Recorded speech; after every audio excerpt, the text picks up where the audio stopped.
How's it going, everybody? This is Rusty here at FCP Aero, and today we're going to be going over the replacement of the engine mounts on our B9 Audi S5.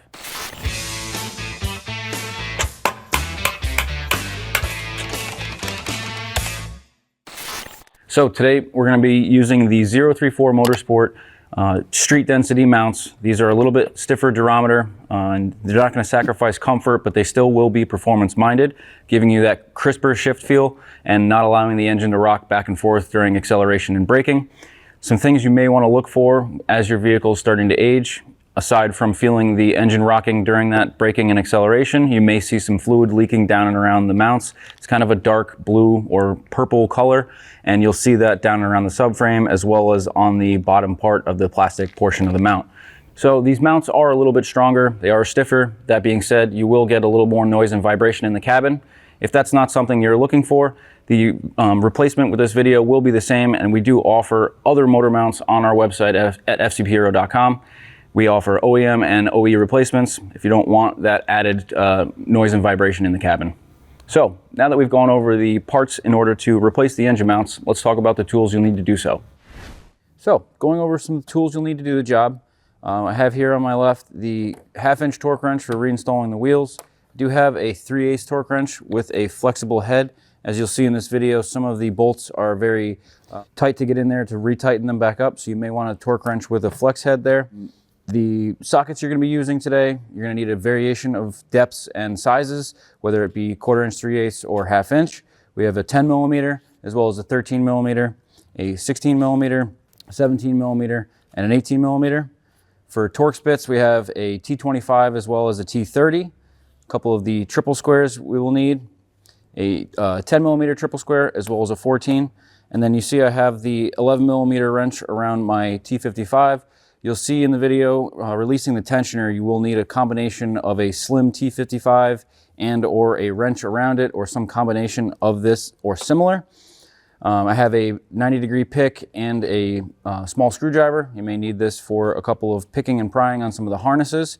As for your wrenches, I have a 16 millimeter, a 13 millimeter, a 10 millimeter, and a 9 millimeter. A 3/8 ratchet for the sockets. You will need this in a variation of sizes, flex heads, lengths for different applications throughout the job. And then a couple of the extensions we have. I do use the wobble extensions as a couple of the spaces you're getting into. You may need a little bit of an angle. So I have a variation of 3/8 as well as 1/2 inch extensions in wobble and a regular straight. Definitely gonna need some sort of a flashlight. And although they're not necessary, we have a 3/8 and a 1/2 inch impact gun, along with a pair of wheel hangers and a torque mark pen. And also not pictured here, we did use an engine support to hold the engine in place while we lowered the subframe. And in order to raise the subframe back up into place, we did use pole jacks. You could use a floor jack if you're doing it on the ground. Fortunately, we were able to do it on the 2-post lift using some pole jacks or possibly a transmission jack, just to push that subframe back up into place while you're putting the bolts back in. And with that said, let's go ahead and get into it.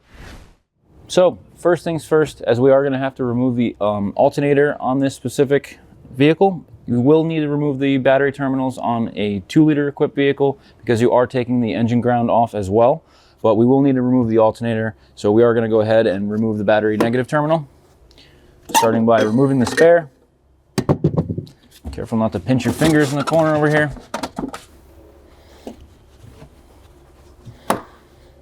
And then we'll take a 10 millimeter, just loosen the ground, peel it off, and set that off to the side. Tuck it in somewhere so it doesn't find its way back to the post. I'm going to take the battery terminal off, or the connector off the battery terminal. That way I can hook it behind the positive battery terminal there, and that should stay there for the remainder of our service. All right, now we'll go ahead and remove the front wheels as well as the fender liners. The battery's disconnected, and we're going to be putting this vehicle up in the air, so your electronic trunk close will not work. Other than putting a rag here to keep the trunk latch from latching, you can manually close that just by engaging that latch, dropping the trunk. That way, if while you're working on the vehicle or if it's sitting for a few days during your service, the trunk won't slowly close down and then you won't be able to get into the trunk. If the vehicle is locked, you won't be able to get into the back seats. So latch that and throw a rag here so that we don't engage the trunk and you can easily get back in there. Now that we've got our battery terminal removed And before we go ahead and remove the wheels and fender liners, let's just get our engine support brace set up, and we can come back here and adjust it later. First of all, we got to remove the engine cover. Ours is not really secured on the engine points, but you do have a series of grommets up here. And then we'll need a 13 millimeter to remove the points up here for the heat shield. And ours only has 3. You should have 1 more in the back corner here. Our vehicle at this time is missing 1. First step in the engine mount replacement is removing the wheel in order to remove the fender liner, and then in order to get to some of the bolts for the engine mounts, their access through the wheel well here. And in your tool kit in the trunk, you should have one of these little lug cap pullers, making it a lot easier without damaging the lug caps trying to pull them off with pliers. But again, if you don't have one, the pliers trick will work if you're not worried about scratching, cracking, or damaging the caps. All right, and then once you have the wheel off, you can go ahead and start removing the, there's a little axle cover here, as well as the fender liner in order to get to that engine mount.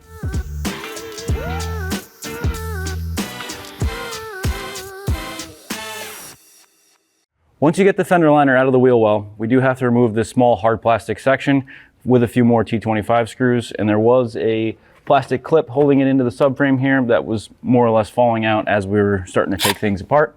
So you got a couple of T25s on the bottom, on the front, and then there's also one more in the back. You can leave this little shield on. It looks like you have to take those 2 T25s off, but I believe that just holds that little arrow shield onto that piece. So if we want to take this next one off here, and then there was a clip right here, but as we started to take some of these screws out, this clip started to fall out.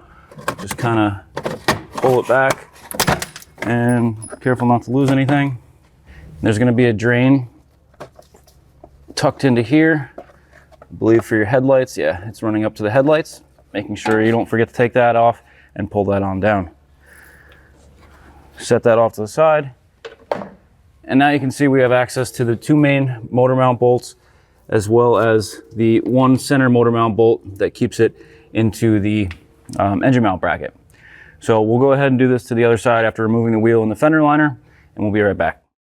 All right, so same as the other side, go ahead and remove your lug cap covers as well as the lug bolts rather. Go ahead and remove your wheel and remove your fender liner.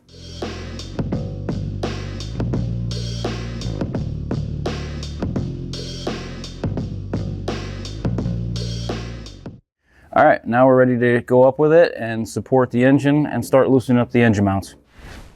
All right, so we're gonna lay the support across here and try to fit it. We're gonna try to get to these 2 rear hooks on the cylinder heads here. So we're gonna just go ahead and drop it up in the corners here. We may need to pull off some of these trim panels to get it to fit and sit more properly without slipping around. And again, our car has got some of that dealer slime on it, so we wanna make sure that this is not too slippery for the engine support.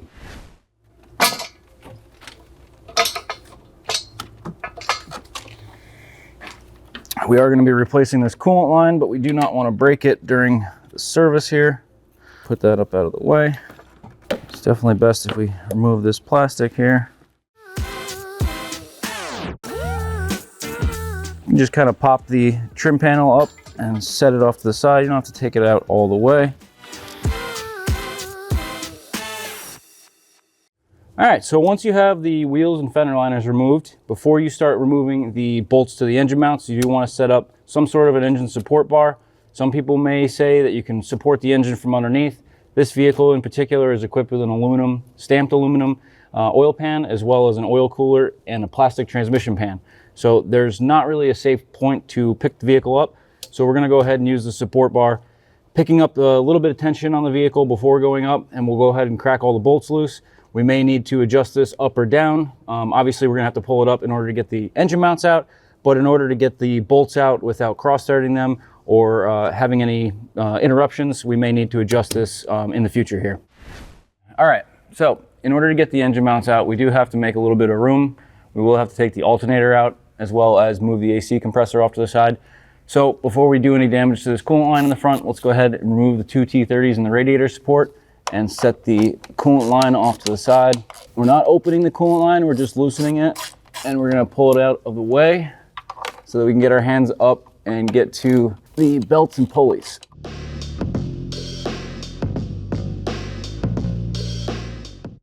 All right, so that should loosen that up. We have one clip right over here. Loosen this clip here.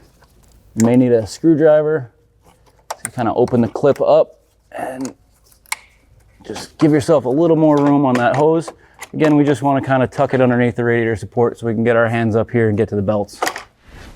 If you have a bungee cord or something of the equivalent, there's plenty of speed holes in the front here. I'm sure we can find something. You don't want to pull too hard on it, but you do want to get it out of your way. So that should suffice. Next, we're going to go ahead and release the tensioners for both of the belts here in order to get the AC compressor and alternator out of the way. So we have a pin here to hold the tensioner in place so that when you go to reinstall the belt, it will be much easier. We have a 16 millimeter long wrench on the pulley here, and we're going to go counterclockwise just enough to, with pliers, put the pin in the tensioner hole. Easier said than done. All right, pin's in. Now the belt is loose, so I'm going to leave the belt on the pulleys and just remove it from the alternator. That way we don't lose our belt drive. But it's not a bad idea to make a little map of the belt before you take this off, just in case it does come off. I probably should have wrote it down. I'm going to write it down right now before I forget.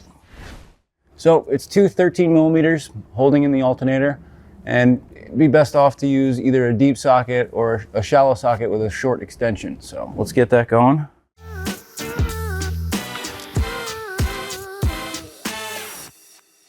All right, let's see if we can loosen up the alternator. That may come out easier once we get that loosened up. And to make our lives easier, let's also go ahead and remove the power cable from the back of the alternator. So with a decent offset wrench, get in there, break it free. Careful, the whole surrounding on that alternator is plastic, so don't push on your wrench or ratchet too far, cracking that housing. Get the rest of it off by hand. Set that bolts. Go ahead and get that off. Getting that out in the back. So we do still have a connector that is, of course, facing the opposite direction in order to remove. Might be able to get up there with a pick. If not, we can try to wiggle it out of the bottom portion of the bracket, then giving us a little more access to that connector. So let's do that.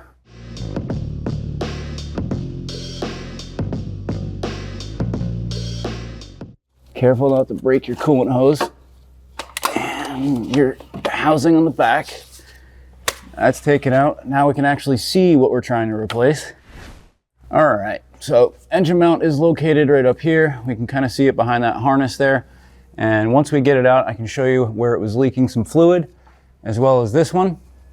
And as for the AC compressor, because this is charged with refrigerant, and you obviously expose that if you take any of the lines off, do not open or release any of these lines. All we're going to be doing is releasing it from the alternator, or sorry, from the accessory bracket, removing the belt off of it, and then kind of hanging it off to the side. We are not opening any of the lines. We are not releasing any of the refrigerant.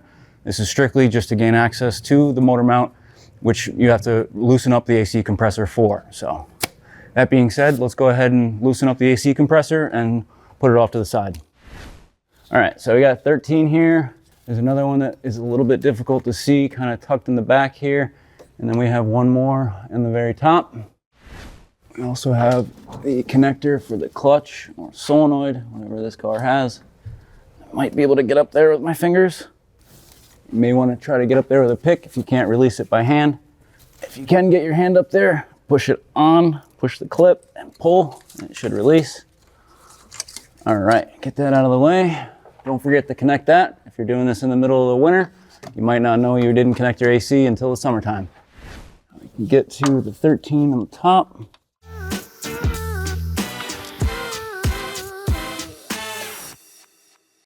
All right, so once you put your bolts back in, if you forgot to detension the belt before taking the bolts back out like I did, we're gonna go ahead and release the tensioner. It's a 13 millimeter.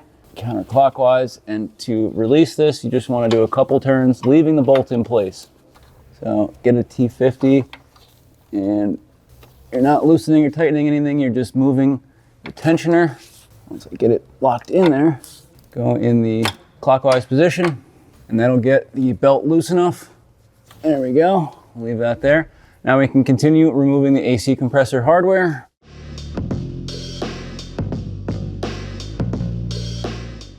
You can see the dowels right here, as well as on the back of the AC compressor. One stayed in the bracket, one stayed on the compressor.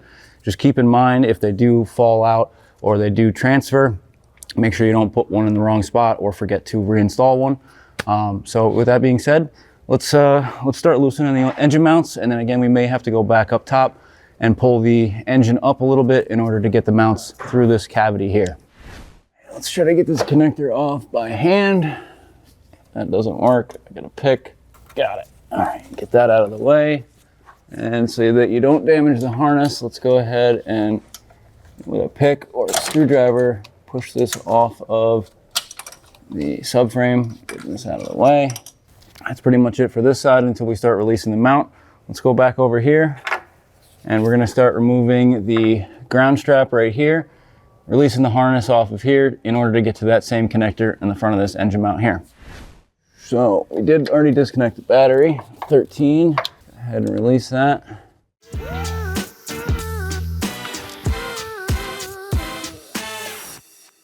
Flat screwdriver just to kind of pop it out of its position here. It'd probably be easier to go ahead and remove all these harnesses, but it's a lot of zip ties to cut and replace.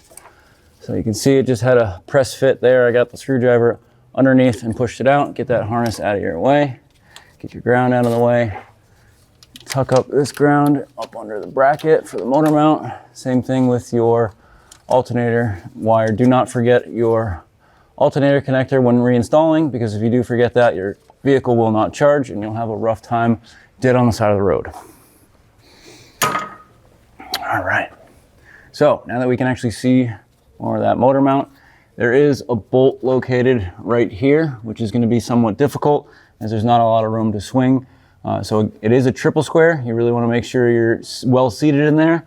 If your vehicle had an oil leak and there's a lot of oil dripping on these mounts, or the mounts are physically leaking and there's a lot of dirt and debris in there, you may want to go up there with a pick or some brake clean out that bolt before you try to remove it. If you strip that bolt out, you're going to have a really, really, really bad time, as opposed to any of the ones that you can access over here. This one upside down going into the subframe will be very difficult to remove if it is stripped. All right, so go ahead and release the engine mount bolts through the subframe here, 13 millimeter. All right, now that we've got those two removed, let's do the same thing on the other side. All right, we are almost ready to take the mounts out. There's two main bolts after you've taken the ones through the subframe out. There's a main bolt in the center of the engine mount. So pull that harness to the side. It is a 14 millimeter triple square, and it is going to be fairly tight. So really make sure you're seated well in there. If you're doing this on your back, you may want a longer ratchet. Get that loosened up. If it starts coming out very difficult and you do not have your engine support tight enough, and if it starts to lower the engine while you are taking that bolt out, you're definitely going to want to readjust. As I'm taking this out, it's starting to get pretty loose, so I'm fairly confident we have the engine support set at a good level. I'm going to go ahead and remove that bolt all the way.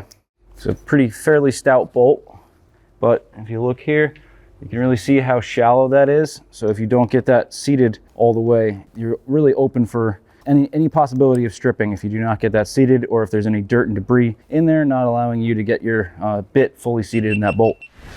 All right, and again, same thing on this side. Pay attention to the engine shifting at all when you're releasing it.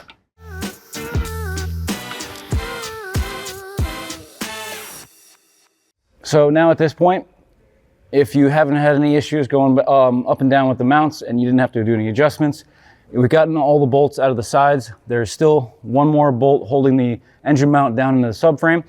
We do have to lower the vehicle back down so that we can pull up on the engine support, lifting the engine up off the motor mount a little bit just to give us a little bit of clearance in order to remove that motor mount and also gain a little bit more access to that bolt. So we're going to go ahead and do that now.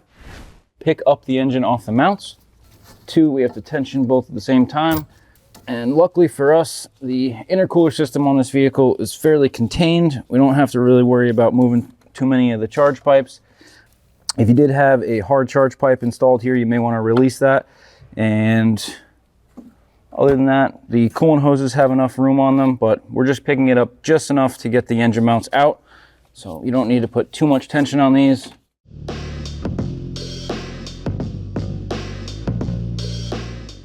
We realized in the middle of trying to pull the motor mounts out without releasing the subframe and having the engine supported, we will have to lower the subframe a little bit. So I'm going to clean up around these subframe bolts so that I can mark where the subframe is. So once we're done, the vehicle will need an alignment because the camber and caster is set from the subframe. Sorry, just the camber. There is no adjustable caster. So when you're taking the subframe down, there is a lot of room for error for this to go back in. So do yourself a favor and mark where the subframe is sitting. Either mark it around the bolt holes and or on the frame to the subframe. So I'm just going to take a little brake clean up around that area so I can mark it and have a good spot to put the subframe back into.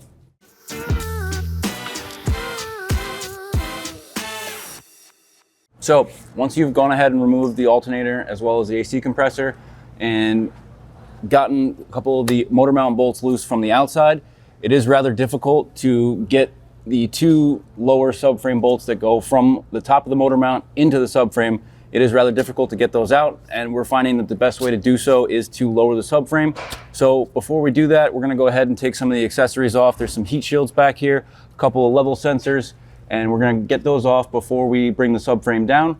So let's go ahead and get into that. So we're going to start in the back of the heat shield here. There's a couple of 10mm nuts on studs. Got a deep 10mm and a 1/4 inch ratchet. You may be able to get up here with a wrench, but just break it free, and then it's probably easier to just get it off by hand. Get that one out of the way. And if yours is anything like ours, this harness would normally be connected here. Ours is fairly loose, so you may need to remove the harness from the heat shield before getting it down. And then there's one more bolt fixing it to the frame rail before we can move the heat shield. And then there's one more spot where it's held in here. We're going to go ahead and take these level sensors out anyway. So let's take the bracket off of this as well as remove this, and we'll just take that whole sensor and keep it out of the way so it doesn't get damaged. So there's a little bit of the harness attached on the subframe here. We're going to take the connector off. Probably a lot of dirt and debris making it difficult to get out. Just pull it out off to the side here, get it out of your way. 10mm into the subframe. And that will take the bracket as well as the heat shield down. And then we have one more fastener on the control arm here. So we'll take that one out and we'll just move that sensor away from any damage. So it's going to be the same on both sides, 10mm nut. And then I'm going to counter hold with a 9. Pair of pliers would suffice as well. Get that out of there. Now we can take these harnesses, leaving them connected right here so that we don't have to deal with that later. These do get damaged, and we'll just go ahead and hang these up out of the way. And then we're going to do the same thing over here. All right, so go ahead, same as the other side. Get that connector out of the way. Pry that out of there. Put that off to the side so we can get a little more room to get the 10mm out. And it's up to you. You can leave the harness on here, or you can take that off as well. All right, that's taken care of. We're gonna move on to the rest of the heat shield here. And just like the other side, we're gonna go ahead and remove the 2 nuts on the top of the subframe. I don't think they're gonna come out without manipulating them too much, so let's just go ahead and leave them up there. We know they're loose. So as long as they're loose, they are connected to the frame rail and the subframe. I just wanted to make sure that we don't stress them as we're pulling that subframe down. So don't feel like you have to take them out. You can maneuver them around if you need to get any of the hardware, but we'll leave those up there for now just to bring this down. All right. Now we've got the heat shields loose and a couple of the harnesses loose. One more thing before we start lowering the subframe. We're just gonna loosen up the steering column connection here. It's a 10mm triple square. You obviously wanna make sure your steering wheel is straight before releasing this, which we've already done before getting the car up in the air. Just wanna make sure we get this out of the way so that we don't put any added stress on this U-joint when we're pulling everything apart. And again, we're not lowering the subframe all the way. We just wanna bring it down just enough to get those mounts out. And then this just slides off the splines. Keep that off to the side. Now we can go ahead and support the subframe, loosen the bolts, and then get them down so that we can gain access to those 2 bolts for the engine mounts. So we've got the subframe supported with some pole jacks. Obviously use jack stands or a couple of jacks, but this is what we've got going on today using the lift. Before we go ahead and lower it, I am going to release these zip ties right here so that we don't stress this harness here. Careful not to cut any of the coating here. Pull those out and get that loosened up. And then we just got this one more harness. We can just pry it off the bracket here just to give it a little more slack. The other one above that we've already disconnected, so we can just release this 13mm nut at the top, and then that'll be freed up. That way you don't have to waste any zip ties. You just pull that ground stud off there. Now everything on the subframe is at least loose. 2 18mm bolts in the front here, a couple in the back, as well as 2 triple squares, same on both sides. And again, we do have the engine supported, so once we lower this and we have the engine mounts already loosened, the engine mounts will more or less fall out once we get those other bolts out. So let's start with the front bolts here. All right, and then on both sides, we just have these triple squares holding it up to the frame. All right, now let's go ahead and do the same thing on the other side. I don't have any friends, so I gotta do this all by myself. We've got the subframe down. We're gonna try to get it down just a little bit lower. I'm gonna lower these bolts a hair, give ourselves a little more clearance. The reason we're getting this down, as you can probably see, it's very tight up here to get to these bolts, especially the one on the driver's side. I was able to crack this one free, but I was worried about getting it tightened back up and torquing it to spec. So we went with the idea of bringing this down. If you're doing this job on a 2-liter, you have much more room. The oil pan's a lot smaller. There's plenty of room to get your hands in there, get the bolts freed up, and then retorque them. So again, that's why we're getting this lowered down. So we're gonna go ahead, get a triple square, and make sure we can get these bolts out here. So, and again, the reason we're lowering the subframe is to actually get a wrench on and loosen this bolt here. Not only that, but in order to get the mounts out themselves, I don't think it is even possible with this engine combination. I changed over to a smaller ratchet so I can get a better throw once you've cracked it loose, using the larger one to give yourself a little leverage. All right, get this freed up, get that bolt out of there. That was the bolt in question. You can see how shallow that is. If you were to try to get that out and you weren't really firmly seated, it'd be very difficult to get it out. You probably would have to lower the subframe in order to actually get that out. Now we've got the mount loosened up.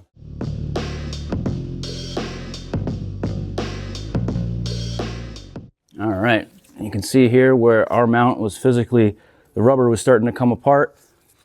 This one wasn't starting to leak fluid too much. I believe the other side was starting to, but you can really see where that's starting to break apart. You'll feel that in the test drive if you're looking at one of these cars to purchase. You may even be able to see that through the wheel well. A lot of times the fender cover might be, or sorry, the fender liner is covering that, but in doing a PPI, this is definitely something to look for. All right, and now that we have the passenger side or right side out, we'll go ahead and do the same thing on the driver's side.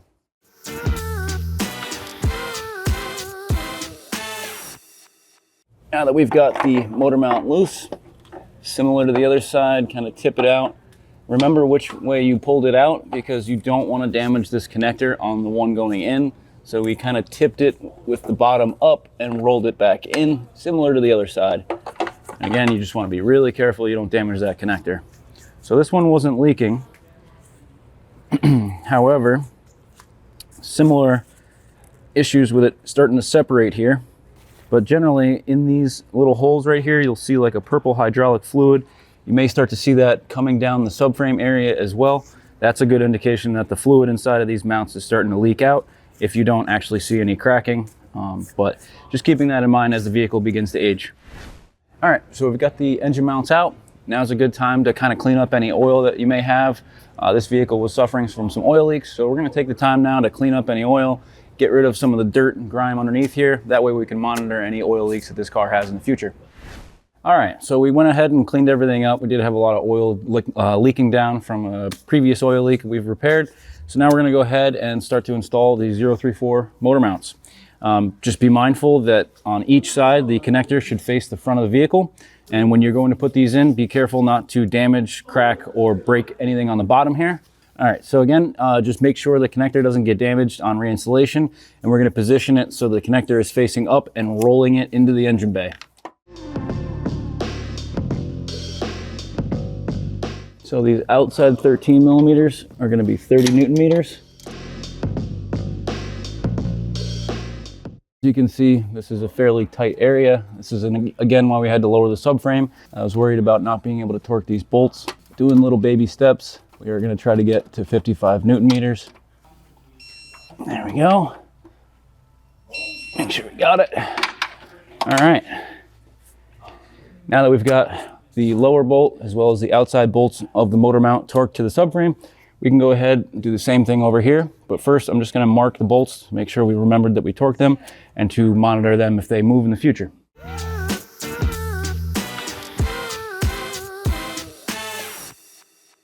All right, in the next steps, once you've had the motor mounts torqued, we're gonna just raise the subframe up, being careful not to crush any of the heat shields that we left up there and loose, and monitoring any of the harnesses up here as you're going up. So we've got about 2 inches to go up. We'll just kind of push them up and keep an eye on everything.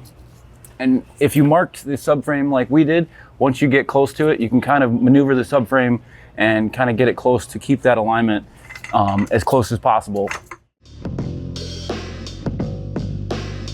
So we're going to tighten up these 4 18 millimeter bolts. All right, so as you saw, we just kind of snugged those subframe bolts up. I did want to make a note here. When you're tightening those up, you do want to tighten them in a cross pattern, doing one here and then one in the back here, so on and so forth, and making your way to the back. That being said, the 18 millimeter bolts are 115 Newton meters plus 180 degrees. And it's a very high torque, and that is exactly why we are not going to be reusing these. We are just getting the vehicle over to the alignment rack. And the small triple square that are located just in front of the rear trailing arm here, those ones are 50 Newton meters plus 90 degrees. Again, with the added degree, that is why we are replacing them. It's not just a standard torque it and reuse it. So we are going to be reusing these bolts temporarily and replacing them down the road.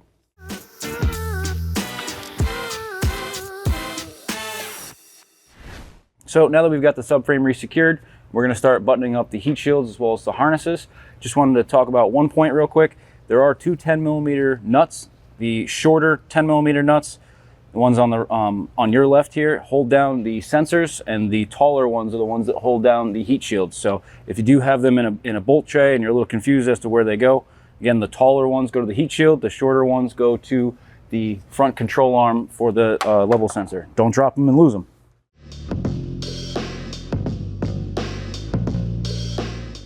All right, so again, just get these started, get them close. We still have to hook up the front section of that that's held down underneath the level sensor. So we'll leave these loose and we'll get the level sensors hooked up here.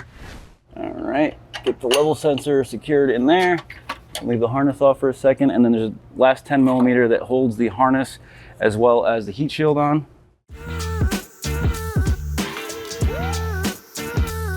So you notice there's a little locating tab on the bracket itself. You want to make sure that that's secured in there. As you tighten it, that'll keep that in the same orientation.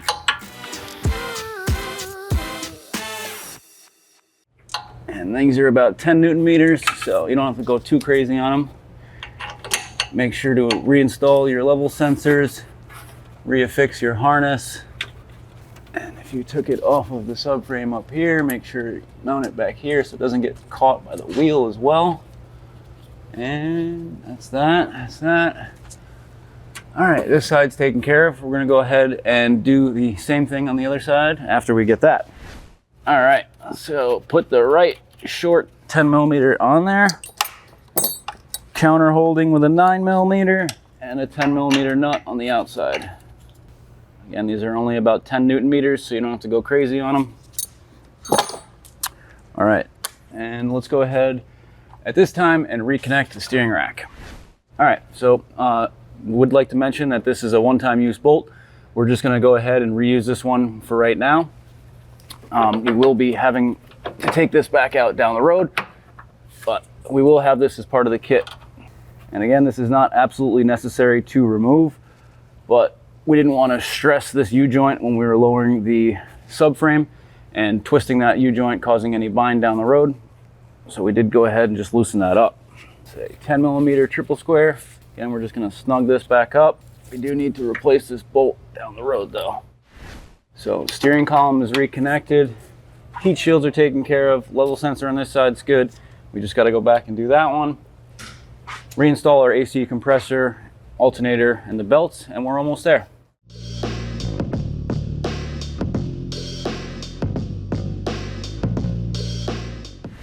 All right, so before we go ahead and put this AC compressor back in, we're gonna reconnect our engine mounts. I had them taped up with some blue tape, so visually you can see it later on, but also to keep any dirt and debris out while we're doing our work and cleaning up the area. So go ahead and reconnect that back down to the motor mount. Make sure you get a good firm click, and then these just clip into the subframe where you removed them. Everything else has been taken care of over here, so we can go ahead and roll this back up into the bay, take off our support here. And then just go ahead and start the bolts by hand on all three before you tighten anything up. So we're going to tighten this AC compressor up to 25 Newton meters on all three. Just make sure they're all kind of snugged up to make sure you're seated in the bracket before trying to torque any of them down so you don't get any misreadings.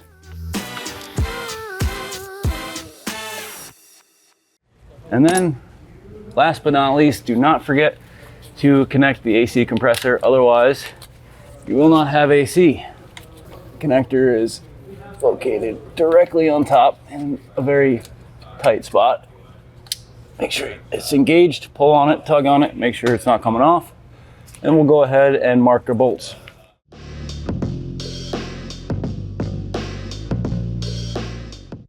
So obviously you shouldn't be reusing this belt, but we are going to, just for purposes of this video. You can see the back of the belt is starting to wear out. This is a good indication that you are due for a belt. These don't generally crack like a usual belt. You'll start to get some wear on the back sides from the tensioners wearing into them. So we're gonna go ahead and just reinstall this so you can see the routing of the belt. We probably will be replacing this in the future. So get it up over the AC compressor, get it around your crank pulley. And again, this crank pulley has two sections for both belts, one for the AC compressor behind the crank pulley, and then the other in the front. So you have a small belt in the back that we're installing now. So in order to get this belt on correctly, you have to make sure that the eccentric for your tensioner is in the 12 o'clock position. Otherwise, you'll have difficulty getting the belt on. I know it's kind of difficult to see, but this tensioner that you have loosened in order to get the belt off, you want to make sure that the point of the T55 is located at the 12 o'clock position. You can't really see it here, but you want to make sure that portion where you insert your bit is at the 12 o'clock spot.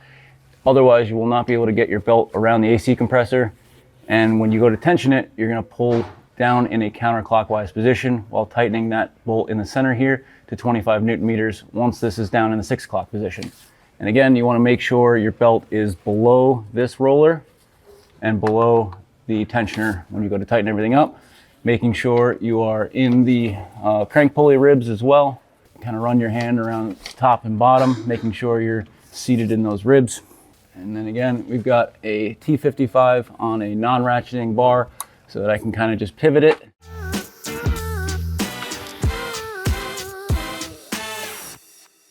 And if you can, you should certainly counter hold this. Luckily, this one was not rotating on us while we were tightening that up.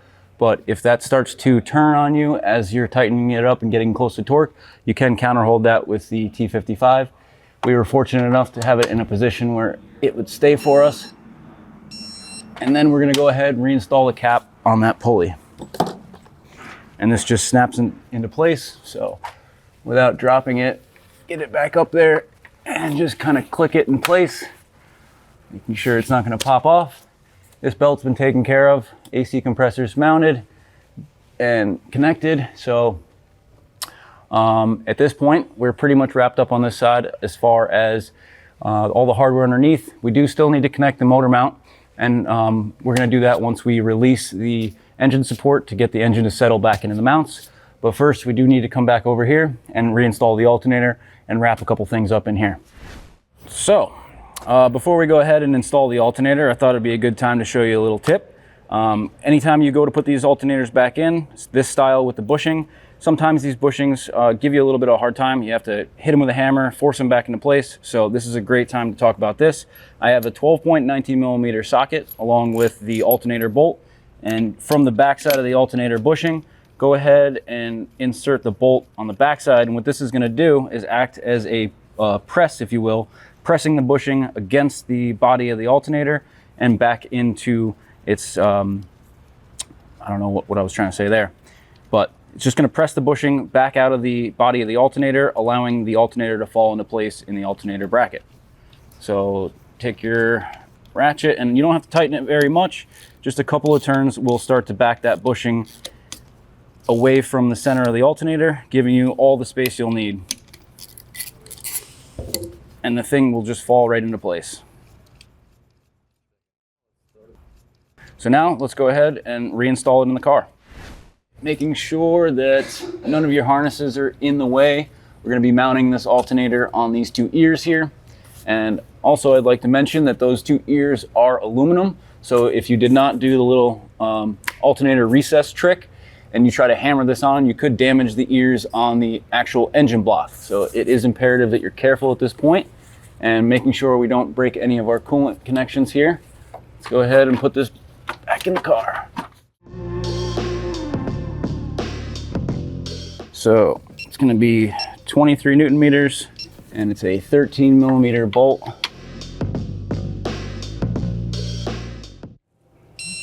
All right, alternator's torqued. Now we want to go ahead and make sure the power cable as well as the connector on the back is reinstalled. It's going to be a 13mm nut on the back side. Make sure that connector is plugged back in. It is a little difficult to get a torque wrench in there. If you can, it is a 20 Newton-meter torque spec. I'm going to use my calibrated elbow and a wrench to snug it up, but it is on the alternator, so we want to make sure it is tight, but you don't want to break that stud off. This vehicle in particular doesn't have the cover on here, but if you do have the cover still equipped on your vehicle, go ahead and reinstall that now, making sure the connector's installed.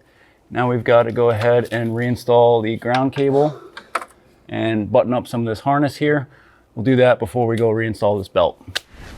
All right, so we're going to go ahead and reattach these grounds that we loosened from the subframe. This one first, and then the one that goes to the engine bracket in there. We will need to re-zip tie these, and don't forget about your connector for the engine mount you just installed. So this is a 13mm nut, and it is 20 Newton meters. And before you go ahead and reinstall this harness, let's make sure we connect our engine mount. Kind of blindly feeling for it. Might have been easier to do before you put the alternator back in. All right, making sure that clicks in and engages. It has a little, there is a spot where this actually clicks into the subframe to keep that harness secured. Get that engaged. Put this harness back like this. Go ahead, and if you taped it like me, take the tape off.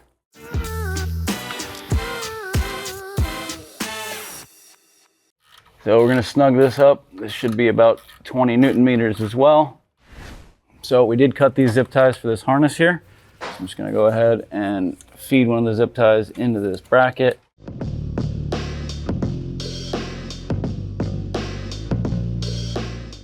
All right, so we've got the harness reconnected. We've got our grounds resecured, our alternators mounted back up. All right. So we're going to go ahead and reinstall this belt, and I've got it already started on the water pump pulley up above. You may need to start from the top of the car to get that on there. I was able to kind of fish it on there with a series of pry bars and screwdrivers from underneath, but once you get that there, you do want to get it under the idler, around the alternator, and last but not least, over this bottom tensioner. And if it's fighting you, it's either not lined up correctly or it's not in the ribs. There we go.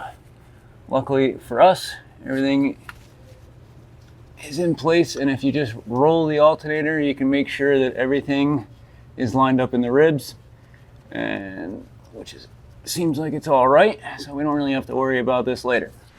So go ahead, get your wrench. It's a 16 millimeter, and you're gonna go counterclockwise towards the driver's side of the car, just enough to pull your pin or drill bit or whatever you use to wedge that in there, and the belt is reinstalled.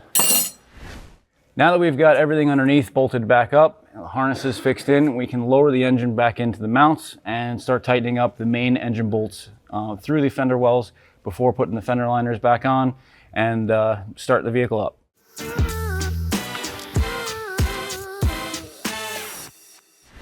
Just want to bring up that the bolts that you removed on the right here, they have a shallower head. The new ones have a little bit deeper head. They've been superseded, so this is the correct bolt. It will retain the same triple square we used here is a 14 millimeter triple square, and it's going to be 100 Newton meters plus 90 degrees. So you just want to make sure that the bore from the engine mount is centered with the receiving end of the engine support bracket.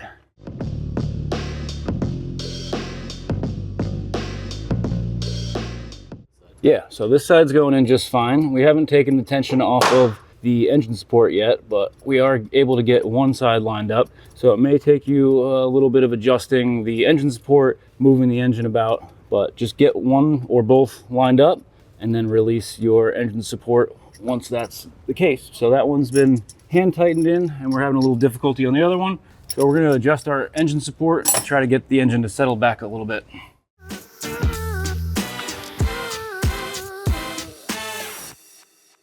All right, we've got both of the motor mount bolts in. We can kind of relax the engine support and go ahead and torque these back to spec.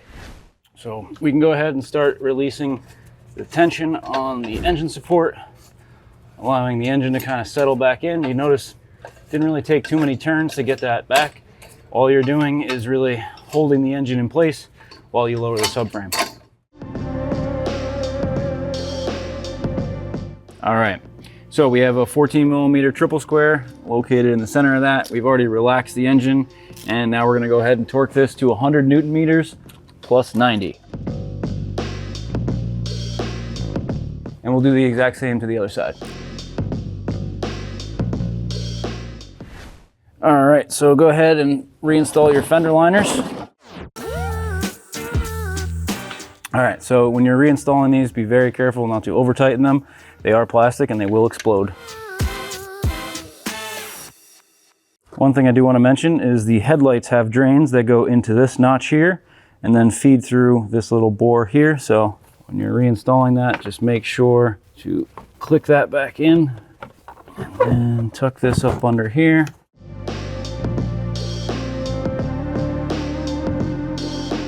All right, so just double check to make sure you get all your fasteners in place. You don't have any open holes. Now we're going to do the same thing on the other side and then install the wheels and torque the wheels up to spec. All right, so 17 millimeter socket and a torque wrench capable of 120 Newton meters, that being the spec. So we're going to, in a cross pattern, torque these to 120 Newton meters, and we will recheck these once we get back from our road test. All right, and we're just going to go ahead and reinstall the engine cover after we had removed the bridge previously. This is just the heat shield over the turbo underneath the engine cover. And ours only has 3 bits of hardware. Someone had previously been in here and it's missing. So yours should have 4. And then just snug these up on top. They are plastic nuts. So if you've reused them a couple times, you don't want to go crazy high torque on them. All right. Now we are ready to reconnect our battery and start the vehicle up. So we're going to go ahead and connect the terminal for the battery module, reconnecting that connector because it is kind of flush to the battery when reinstalled. And then you will get a little arc, but just quickly drop it down. And then with a 10 millimeter, snug that terminal back up.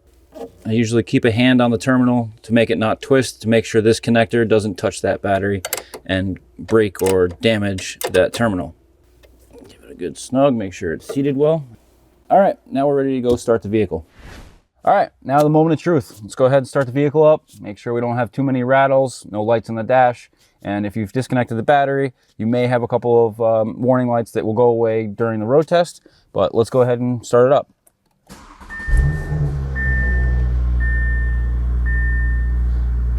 Everything looks good. We did have the windows down, so we will have to reset the basic settings for the automatic windows. Otherwise, no lights on the dash. Very minimal noise inside the cabin. We haven't driven it down the road yet, but the noise and vibration is very, very minimal just sitting here idling. As it's starting to come down off idle, I do have a little bit of vibration in the seat, if you will. But as these motor mounts tend to break in, they'll soften up slightly. So any initial vibration you have may subside after some usage and putting some miles on the vehicle. So now that we're finished with our engine mount installation, I hope you guys enjoyed the video, and if so, hit that like button below. If you have any questions, comments, or concerns, please hit them in the comment section down below as well. And we will have plenty more DIY videos on this vehicle and many others like it, so go ahead and subscribe for future videos. And as always, we'll catch you guys on the next one.